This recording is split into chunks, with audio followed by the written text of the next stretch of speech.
আসসালামু আলাইকুম বন্ধুরা, আজকে আমাদের সবচেয়ে জনপ্রিয় যে সবজি আমাদের সেই শশা।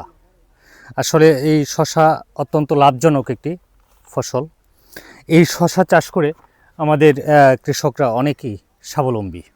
যাই হোক, আমরা তেমনই একটি সফলতার কাহিনী নিয়ে আজকে আপনাদের সাথে কথা বলার চেষ্টা করছি। আর এই শশা চাষের বিস্তারিত কথা বলার জন্য আমরা আপনাদের সাথে থাকব। আমরা দেখতে পাচ্ছি যে আমাদের কৃষক ভাই অনেক কষ্ট করে এই ফসল ফলে আজকে উত্তোলন করে বাজারজাত করতেছেন। আপনি কতটুকু জমিতে এই শসাটা চাষ করছেন? আমি 3 কাঠা জমিতে, এই জমি 3 কাঠা বলতে কত শতক? 30%। 30%। কারণ কাঠার হিসাবটা আমাদের দেশে বিভিন্ন এলাকায় বিভিন্ন রকম। যাই হোক, 30% জমিতে আপনার এই পর্যন্ত কত টাকা খরচ হয়েছে? আমার খরচ হয়েছে এই 80,000 টাকা মতো খরচ হয়েছে। 80,000 টাকা। বিগত দিন আপনি কত মন শসা উঠাইছিলেন? প্রথম কাঠায় মনে করেন যে 30 মন, এরপরে 60 মন। 60 মন। আর আজকে হবে 60 মনের মতো হবে আজকে। ওই দিন আপনি ওই 30 মন আর 60 মন কত টাকার বিক্রি করছেন? 30 মন যেদিন বিক্রি হয়েছে মনে করেন যে 30,000 টাকা মতো, আর এরপরে 60 মনে বেচা হয়েছে 1,30,000 টাকা মতো। মানে ওই দামটা বেশি, অর্থাৎ রোজা শুরু হয়েছে যে কারণে শসার দামটা অনেক বেড়ে গেছে। যেখানে আপনার আগে ছিল 1,000 টাকা মন, এখন এখানে 2200-2300 টাকা মন। 2200-2300 টাকা মন। যাই হোক, আসলে আমাদের মূলত একটা ফসল উৎপাদন, সেটা বাজার মূল্যের সাথে যদি আমরা খাপ খাওয়ায় নিতে পারি তাহলে কৃষক অনেক লাভবান হয়। যেমন অনেকেই আগে যারা শসা আবাদ করেছেন সেটা অনেকেই 1,800-600 টাকা মনে বিক্রি করেছেন, কিন্তু রমজান উপলক্ষে যারা এই সময়টাকে টার্গেট করে আবাদ করেছেন তারা অনেকেই 2200-2300 থেকে 2500 টাকা মন পর্যন্ত এই শসা বিক্রি করেন। এই শসার কদর আমাদের একবারে নিম্ন শ্রেণী থেকে শুরু করে উচ্চ শ্রেণী পর্যন্ত এই শসার সালাদ আমাদের সমানভাবে সমাদৃত, এবং এই মুখরোচক খাবার হিসাবে বা ইফতারির একটি আইটেম শসা না হলেই যেন আমাদের নয়। যাই হোক বন্ধুরা, আমরা আপনাদেরকে আজকে আরও 60 মন শসা উঠাবেন না? তার মানে আজকে আরও প্রায় 1,00,000-1.5 লক্ষ টাকার মতো বিক্রি করবেন। যাই হোক, লাভজনক সবজি। আমরা আপনাদেরকে আরেকটা বিষয়, আমরা যে শসা উত্তোলন করছেন কষ্ট করে, সেটাও দেখাবো। আমরা পাশাপাশি আরেকটা শসার স্তূপ এখানে আছে, যে সেটাও দেখাচ্ছি, উঠাচ্ছে।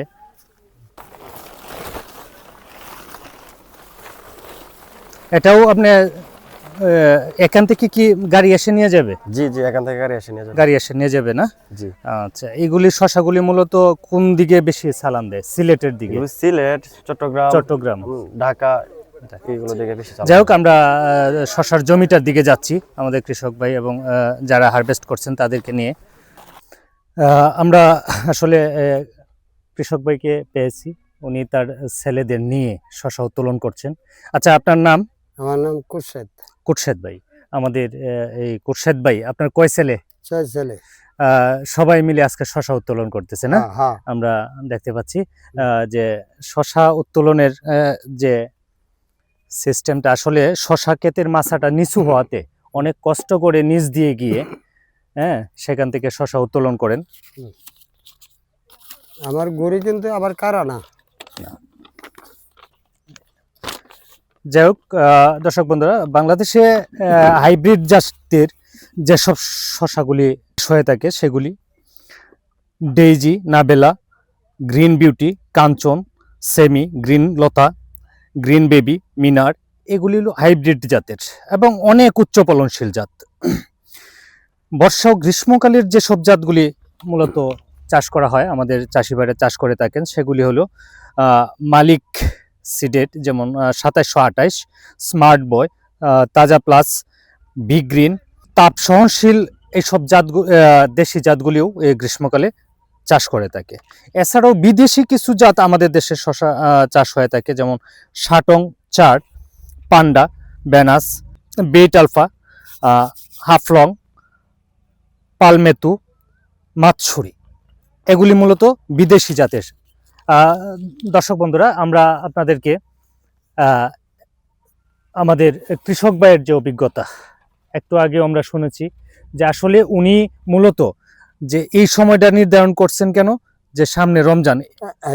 জি, সামনে রমজান, এর লেগে হিসাবটা করিয়া পরে আমি এটা যে এই সময়ে যদি আপনি শশাটা বিক্রি করেন তাহলে হুম, বাজার মূল্যটা পাবো। পাবেন। হুম। যাই হোক, অনেকেই যদি শশা কিনতে চায় তাহলে আমি আপনার ফোন নাম্বার দিয়ে দিব। হুম। আর আপনার নামটা একটু দয়া করে যদি বলেন। কুশাদ ভাই। খুরশেদ ভাই, হ্যাঁ, আমরা সবাই মনে রাখবেন যে খুরশেদ ভাই অনেক সফল একজন চাষি।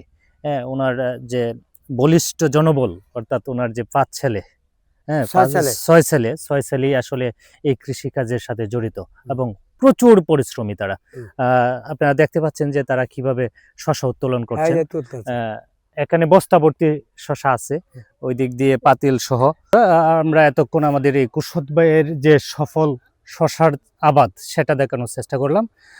পরবর্তীতে আপনাদের সাথে আরো নতুন কোনো বিষয় বা নতুন কোনো অভিজ্ঞতা বা নতুন কোনো আবাদ বা সফলতা নিয়ে কৃষক ভাইদের আমরা আপনাদের সামনে হাজির হব। সে পর্যন্ত সবাই ভালো থাকবেন কুশদ ভাই। হ্যাঁ জি, ভালো আছি। আসসালামু আলাইকুম। ওয়ালাইকুম সালাম।